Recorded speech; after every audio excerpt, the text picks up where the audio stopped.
Occasion ఏదైనా location ఎక్కడైనా తెలుగువారి వేడుక అంటే ఆలివ్ మిఠాయి ఉండాల్సిందే. మిఠాయి అంటే ఆలివ్.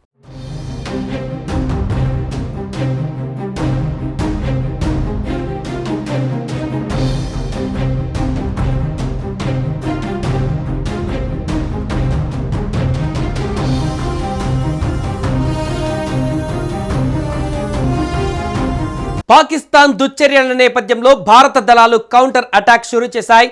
భారత వైమానిక దళం తర్వాత ఇప్పుడు నావికా దళం కూడా రంగంలోకి దిగింది. అరేబియా సముద్రంలో మోహరించిన ఐఎన్ఎస్ విక్రాంత్ కరాచీని లక్ష్యంగా చేసుకొని విధ్వంసం సృష్టించడం ప్రారంభించింది. నావికా దళ దాడి కారణంగా కరాచీ ఓడరేవుతో సహా నగరంలో భారీ అగ్ని ప్రమాదం సంభవించింది.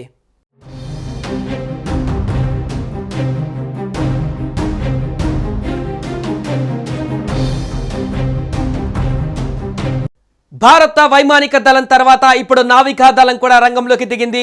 అరేబియా సముద్రంలో మోహరించిన ఐఎన్ఎస్ విక్రాంత్ కరాచీని లక్ష్యంగా చేసుకుని విధ్వంసం సృష్టించడం ప్రారంభించింది. నావికా దళ దాడి కారణంగా కరాచీ ఓడరేవుతో సహా నగరంలో భారీ అగ్ని ప్రమాదం జరిగింది.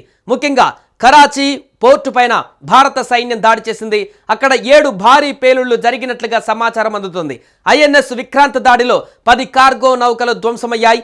భారత ఆర్మీ ఐఎన్ఎస్ విక్రాంత్ నుంచి మిసైల్, డ్రోన్లు ప్రయోగించారు.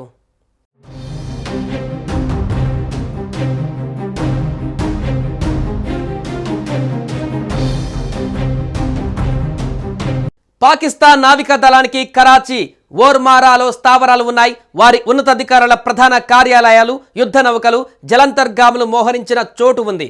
ఇదే ఈ 2 నావికా స్థావరాలను నాశనం చేయడం ద్వారా ఐఎన్ఎస్ విక్రాంత్ పాకిస్తాన్ నావికా దళాన్ని చాలా వరకు కుంగదీయడంలో విజయం సాధించింది. ప్రస్తుతం భారత నావికా దళ ఆపరేషన్ కొనసాగుతుంది.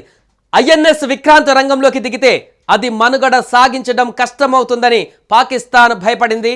దీనికి కారణం పాకిస్తాన్ దగ్గర ఒక్క విమాన వాహక నౌక కూడా లేకపోవడమే. ఈ నౌక MiG-29K, కామౌ 32, MH-6R అడ్వాన్స్డ్ లైట్ హెలికాప్టర్లతో సహా 30 రకాల విమానాలు, హెలికాప్టర్లను మోసుకెళ్లగలదు. దీంతో పాటు ఇది తేలికపాటి యుద్ధ విమానాలను కూడా మోసుకెళ్లగలదు.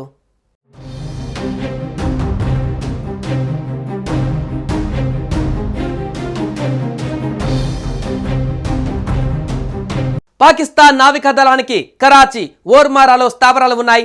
వారి ఉన్నతాధికారుల ప్రధాన కార్యాలయాలు, యుద్ధ నౌకలు, జలంతర్గాములు మోహరించిన చోటు ఇదే. ఈ 2 నావికా స్థావరాలను నాశనం చేయడం ద్వారా ఐఎన్ఎస్ విక్రాంత్ పాకిస్తాన్ నావికా దళాన్ని చాలా వరకు కుంగదీయడంలో విజయం సాధించింది. ప్రస్తుతం భారత నావికా దళం ఆపరేషన్ కొనసాగుతోంది.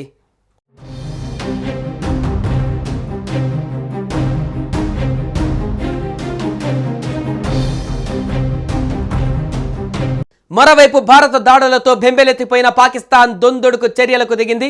ఈ క్రమంలోనే జమ్మూ కాశ్మీర్లో అంతర్జాతీయ సరిహద్దు వెంబడి సైనిక స్థావరాలే లక్ష్యంగా పాక్ దాడులు జరిపినట్లుగా భారత సైన్యం అధికారికంగా వెల్లడించింది. జమ్మూ, పఠాన్కోట్, ఉధంపూర్లోని మిలిటరీ స్టేషన్లను లక్ష్యంగా చేసుకొని దాయాది దేశం డ్రోన్లు, క్షిపణులు ప్రయోగించినట్లు ఎక్స్ వేదికగా తెలిపింది. అయితే వాటిని విజయవంతంగా తిప్పికొట్టినట్లుగా పేర్కొంది.